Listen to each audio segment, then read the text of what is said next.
أعوذ بالله من الشيطان الرجيم. بسم الله الرحمن الرحيم. الحمد لله رب العالمين خالق السماوات والأراضين وما بينهما، وصلى الله على نبينا وحبيبنا وقدوتنا محمد صلى الله عليه وسلم وعلى آله وأصحابه وأتباعهم بإحسان إلى يوم الدين. إخوة الكرام، baada ya kumshukuru Allah subhanahu wa ta'ala na kumtakia rahma na amani bora wa viumbe Mtume alayhi salatu wassalam, tutakuwa ni wenye kuendelea biidhnillahi ta'ala na kwa taufiki ya Allah subhanahu wa ta'ala katika silsila ya durusi zetu za siratun nabawiyya. Na darsa iliyopita tulimaliza kusoma katika ndoa mbili za Mtume sallallahu alayhi wasallam zinazozuliwa maswali na kujadiliwa, ambayo kwamba ni ndoa ya Mtume sallallahu alaihi wasallam kwa Aisha radhiallahu anha na ndoa ya Mtume sallallahu alaihi wasallam kwa Zainab binti Jahsh. Tukaeleza kwa kiasi ambacho kwamba Allah subhanahu wa ta'ala alikuwa ni mwenye kutuafikia, alhamdulillah. Kwa hiyo tunapotaka kumwangalia Mtume sallallahu alaihi wasallam katika maisha yake ya ndoa, basi ndoa hizi mbili za Mtume sallallahu alaihi wasallam hatuna budi kuzizungumzia katika nafasi yake ya kipekee, kwa sababu ni special cases, ni hali mbili ambazo kwamba zatakaniwa kujadiliwa kivyake katika ndoa zote za Mtume sallallahu alaihi wasallam. Ama ukija ukisoma ndoa za Mtume sallallahu alaihi wasallam, utaona Mtume sallallahu alaihi wasallam katika wakeze wote 11, Aisha radhiallahu anha ndiye alikuwa mwanamwali na pia vile vile umri wake mdogo katika wake wake wote ambao kwamba aliwaoa Mtume sallallahu alaihi wasallam. Na utaona kuna mfano mwingine mbali na Sayyida Sauda, nao ni Ummu Habiba katika wake za Mtume sallallahu alaihi wasallam. Kwa hiyo sasa ukija ukiangalia hizi ndoa zingine za Mtume sallallahu alaihi wasallam, tupata somo katika moja baada ya nyingine, baada ya kuwa tushaangalia hizi mbili ambazo kwamba hasa zilikuwa wahi na kwa madhumuni yake na kwa hikma yake kutoka kwa Allah subhanahu wa ta'ala na ni za kipekee. Tuje sasa katika ndoa zile zingine za Mtume sallallahu alaihi wasallam. Utaona Mtume sallallahu alaihi wasallam kwa Ummu Habiba jina lake ni Ramla bint Abi Sufyan, ni binti ya Abi Sufyan. Ummu Habiba katika wale wa mwanzo waliofanya hijra kwenda wapi? Abisinia, Habash. Na Ummu Habiba alipofanya hijra na akagura pamoja na mumewe alipofika Ethiopia, alipofika Abisinia, alipofika Habash, akawa ni mwenye kuritadi, akaingia katika Ukristo. Ubaidullah bin Jahsh akawa ni mwenye kuingia katika Ukristo, na hili kihakika likawa pigo kubwa kwa Ummu Habiba, mumewe kuritadi, sababu hawa watu wamegura kutoka Maka katika kuitetea imani ambayo kwamba wao wasimama nayo juu ya haki, na waachane na ushirikina ambao kwamba wamekuwa ni wenye kukimbia ili wapate radhi za Allah subhanahu wa ta'ala, wamwabudu Allah subhanahu wa ta'ala. Alipofika kule akawa ni mwenye kufitinika na akawa ni mwenye kuritadi, akawa mnasara. Na kama tulivyotaja Ummu Habiba alikuwa ni binti Abu Sufyan. Abu Sufyan kwa wakati huo ni katika maadui wakali dhidi ya Uislamu. Abu Sufyan radhiallahu anhu wakati huo alikuwa katika maadui wakali dhidi ya Uislamu, katika viongozi wa Quraysh. Kisha baadaye yule mumewe alikuja akafariki. Kwa hiyo ni pigo juu ya pigo, huzuni juu ya huzuni, ameritadi, kisha baadaye amekufa. Katika hali kama ile, basi Ummu Habiba alikuwa na hali mzito, alikuwa na hali ngumu, na Mtume sallallahu alaihi wasallam akawa ni mwenye kuzipata hizi habari. Mtume sallallahu alaihi wasallam akatuma na barua kupitia Amr bin Umair al-Dhamri, barua ikamwendea An-Najashi. Mtume sallallahu alaihi wasallam akimtaka An-Najashi amuoze Ummu Habiba radhiallahu anha, wako katika hifadhi yake. Akawa ni mwenye kutuma barua kwa An-Najashi awe ni mwenye kumuoa Ummu Habiba radhiallahu anha. Na hili kwa huruma ya Mtume sallallahu alaihi wasallam juu ya yale ambayo kwamba ameyapitia Ummu Habiba, na akataka kumuoa hata kama yuko mamia ya maili kwa umbali. Amemuoa Ummu Habiba akiwa ndani ya Makka, na Ummu Habiba yuko Habash. Hii ni pozo kwa yule mwanamke kutokamana na ile hali mzito ambayo kwamba alikuwa yuaipitia juu yake. Kwa hiyo hili la kwanza ni kuwa Mtume sallallahu alaihi wasallam ni katika kuwajali katika wafuasi wake, kuwajali wafuasi wake wakipitia hali ngumu. Mtume sallallahu alaihi wasallam atakuwa katika mstari wa mbele katika kuwaangalia na kuwahudumikia na kuhakikisha mambo yao biidhnillahi yanakaa sawa sawa. Na vile vile tukataja huyo Ramla bint Abi Sufyan kuwa ni binti Abu Sufyan, na hii ilikuwa tendo la kuvunja nguvu uadui wa baadhi ya viongozi wa Quraysh. Abu Sufyan ni kiongozi wa Quraysh, binti yake ameolewa na Muhammad sallallahu alaihi wasallam, ambaye kwa wao ni adui, wanampiga vita. Hili likawa ni lenye kuvunja katika safu zao na kuwasongeza katika Uislamu, hasa kwa Abu Sufyan. Na Abu Sufyan radhiallahu anhu aliposikia hizi habari akawa ni mwenye kufurahi. Uadui uliopo baina yao na baina ya Muhammad sallallahu alaihi wasallam ni hii dini aliyokuja nayo, si Mtume sallallahu alaihi wasallam kwa nafsi yake. Uadui wao ni hii risala ambayo kwamba amekuja nayo. Abu Sufyan akawa ni mwenye kusema yuafurahi, na ikawa mwenye kusema na ni nani bora wa kuoa zaidi ya Muhammad sallallahu alaihi wasallam? Nani bora?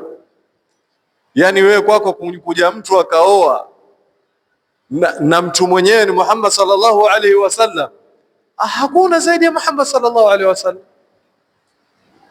Kwa Abu Sufyan akawa ni mwenye kufurahi, pamoja na kuwa yomfanyia uadui Mtume sallallahu alaihi wasallam.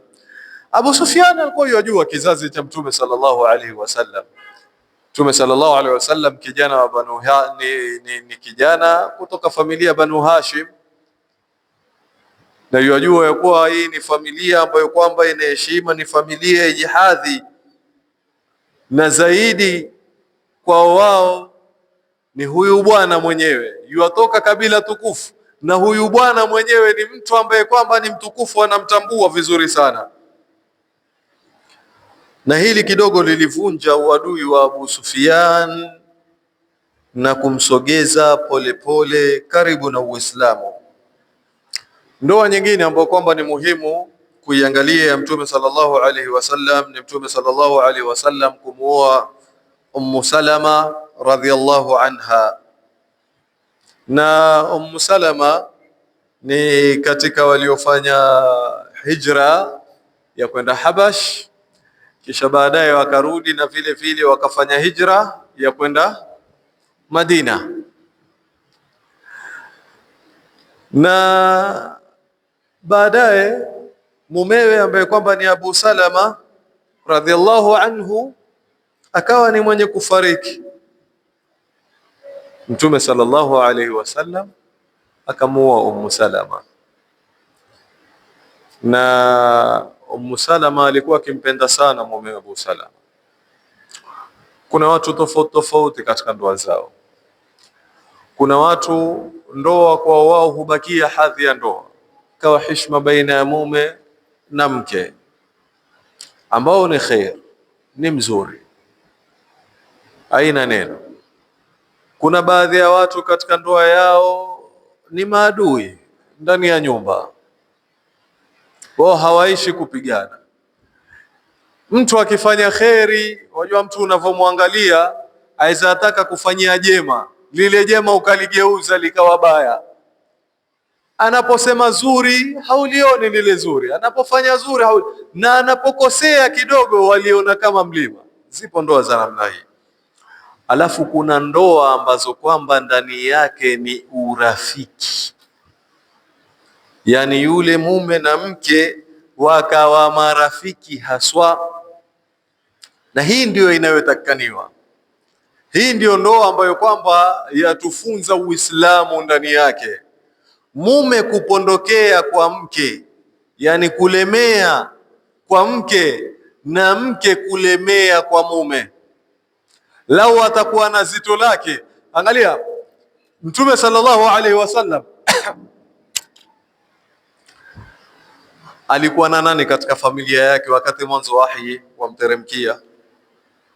Mtume sallallahu alaihi wasallam alikuwa na Abu Talib, Mtume sallallahu alaihi wasallam alikuwa na Al-Abbas, Mtume sallallahu alaihi wasallam alikuwa na Hamza, yani watu wa maana, watu mashujaa katika familia yake alayhi salatu wassalam. Wahi wamshukia, ankuja akabanwa, iqra, akabanwa. Ametoka Mtume sallallahu alaihi wasallam, alimwendea nani? Alimkimbilia nani? Kwenda kwa Khadija radhiallahu anha. Dathiruni, zammiluni. Alimwelezea nani mwanzo? Alimweleza mkewe Khadija. Na angalia Khadija akamwambia nini? Wallahi la yukhzika Allah, wallahi la yukhzika Allah. Takuja taizungumzia. Akawa ni mwenye kumtuliza mumewe. Kisha baada ya hapo akamtoa mumewe akampeleka kwa ibnu ammi yake Waraka ibnu Naufal, akamweleza mpaka akapata bishara ndani yake. Haya ndiyo maisha ya mume na mke.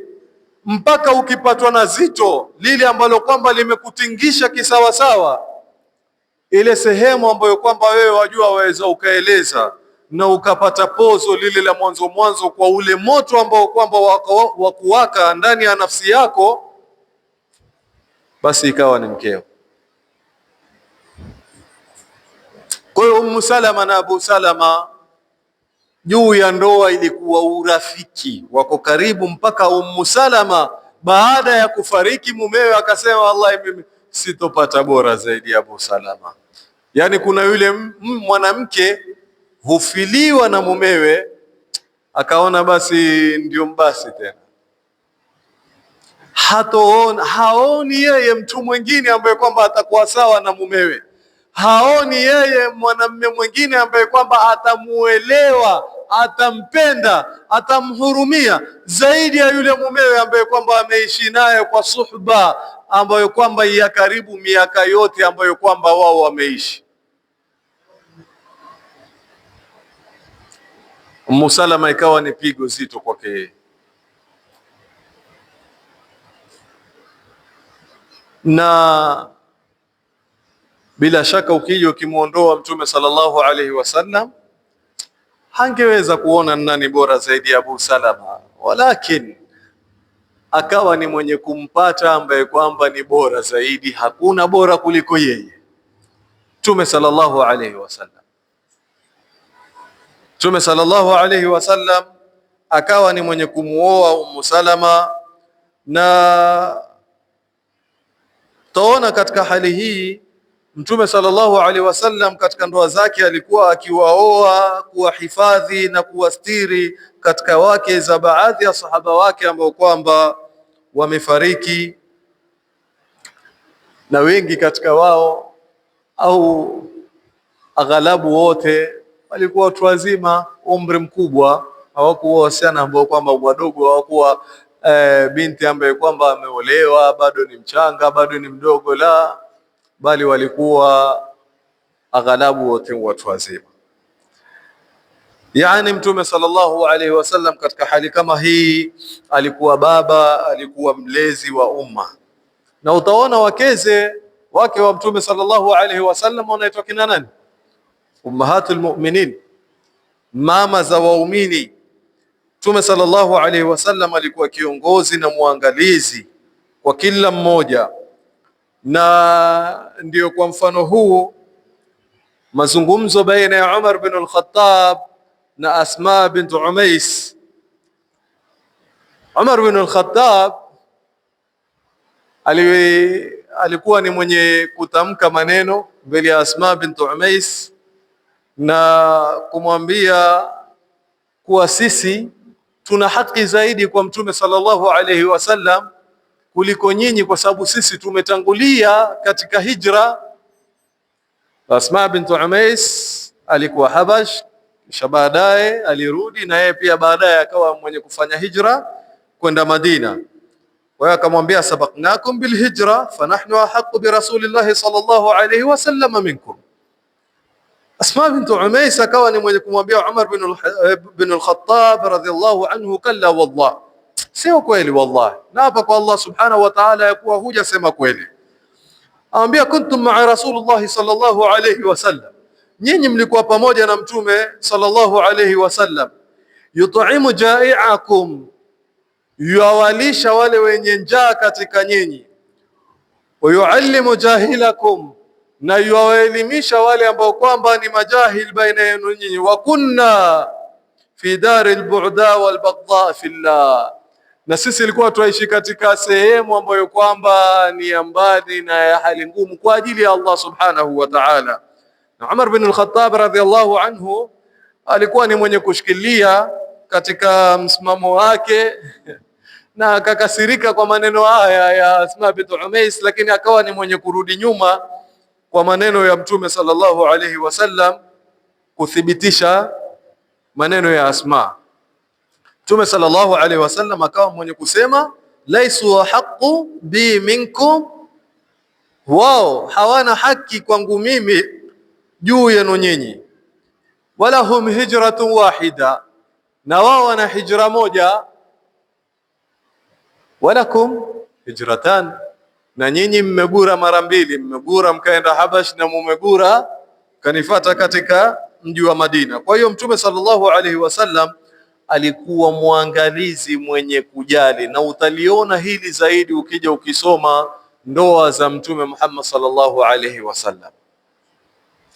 Kwa hiyo tutakuwa ni wenye kuhitimisha hapa katika kuzistadi na kuzisoma ndoa za Mtume sallallahu alayhi wasallam, na darsa inayokuja biidhnillahi taala tutataja na kuzungumzia tukio ambalo kwamba pia lilitokea kabla ya Mtume sallallahu alayhi wasallam kuteremshiwa wahi, nalo ni tukio la Al-Kaaba kudhurika na mafuriko, kuta zake zikaingia nyufa na ikabidi ijengwe tena Al-Kaaba.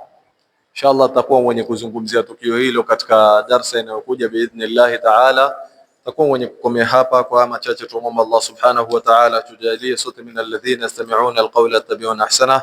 سبحانك اللهم ربنا بحمدك أشهد أن لا إله إلا أنت أستغفرك وأتوب إليك. سبحان ربك رب العزة عما يصفون wa salamun ala al-mursalin walhamdulillahi rabbil alamin. Jazakumullahu khairal jazaa.